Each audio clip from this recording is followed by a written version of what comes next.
കോന്നി സുരേന്ദ്രൻ എന്ന കൊമ്പനെ നെഞ്ചിലേറ്റിയ ആനപ്രേമികൾ ഇന്ന് കൊച്ചയ്യപ്പൻ എന്ന കുട്ടിയാനയുടെ ആരാധകരാണ്. കോന്നി ആനക്കൂട്ടിലെത്തുന്ന ആനപ്രേമികളുടെയും വിനോദസഞ്ചാരികളുടെയും മനം കവരുന്നത് ഈ കുട്ടിക്കൊമ്പനാണ്. ആനക്കൂട്ടിലെത്തുന്ന സഞ്ചാരികൾക്ക് സലാം പറഞ്ഞും കുസൃതികൾ കാട്ടിയുമാണ് കൊച്ചയ്യപ്പൻ താരമാകുന്നത്.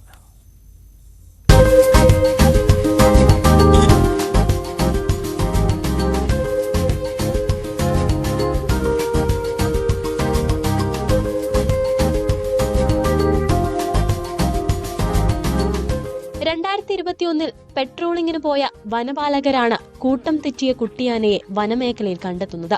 കുട്ടിയാനയെ തിരികെ കാട്ടിലയക്കാൻ വനപാലകർ ശ്രമിച്ചുവെങ്കിലും പരാജയപ്പെട്ടു. അങ്ങനെയാണ് സഹ്യന്റെ പുത്രൻ നാടിന്റെ ദത്തുപുത്രനാകുന്നത്. ശബരിമല കാടുകളിൽ നിന്ന് കിട്ടിയ ആനക്കുട്ടിയായതിനാൽ വനപാലകർ അവന് കൊച്ചയ്യപ്പൻ എന്ന പേരും നൽകി. കൊച്ചയ്യപ്പൻ എന്ന കോന്നി ആനക്കൂട്ടിലെത്തുന്ന സഞ്ചാരികളുടെ ആകർഷണമാണ്. സഞ്ചാരികളോട് സലാം പറഞ്ഞും കുസൃതികൾ കാട്ടിയും പാപ്പാന്മാരുടെ അനുസരണയുള്ള ശിക്ഷനാണ്. നല്ല ആക്റ്റീവാണ്. ഈശ്വരാനുഗ്രഹം കൊണ്ട് യാതൊരു കുഴപ്പമില്ല. മുന്നോട്ട് നല്ല മിടുക്കനായിട്ട് പോകും. സാധാരണ ഇത് ശബരിമല വനത്തിലെ ആനയാണ്. നമ്മുടെ കോന്നി സുരേന്ദ്രൻ എന്നൊക്കെ പറഞ്ഞ പോലെ വീറും വാശിയുള്ള ആനക്കുട്ടിയാണ്.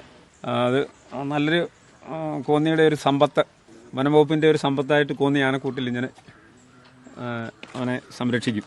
പ്രഭാത നടത്തവും ഷവർ ബാത്തുമാണ് കൊച്ചയ്യപ്പന്റെ ഇഷ്ടവിനോദങ്ങൾ. വേനൽക്കാലമായതിനാൽ കൂടുതൽ സമയം ഷവറിന് ചുവട്ടിൽ നിൽക്കും, കുസൃതികൾ കാട്ടും. പിന്നീട് അനുസരണയുള്ള കുട്ടിയെപ്പോലെ തിരികെ മടങ്ങും. കുഞ്ഞു പ്രായത്തിൽ തന്നെ ചെറിയ പരിശീലനങ്ങളും കൊച്ചയ്യപ്പന് പാപ്പാന്മാർ നൽകി തുടങ്ങിയിട്ടുണ്ട്. പ്രായത്തിനനുസരിച്ചുള്ള ഭക്ഷണ ക്രമീകരണങ്ങളുമുണ്ട്. കോന്നി ആനക്കളരിയിൽ പയറ്റിത്തെളിഞ്ഞ ഗജരാജന്മാരായ കോന്നി സുരേന്ദ്രൻ, അയ്യപ്പൻ തുടങ്ങിയ ആനകളെപ്പോലെ കേരളത്തിന്റെ അഭിമാനമാകാൻ തയ്യാറെടുക്കുകയാണ് കൊച്ചയ്യപ്പനും. ന്യൂസ് 18 പത്തനംതിട്ട.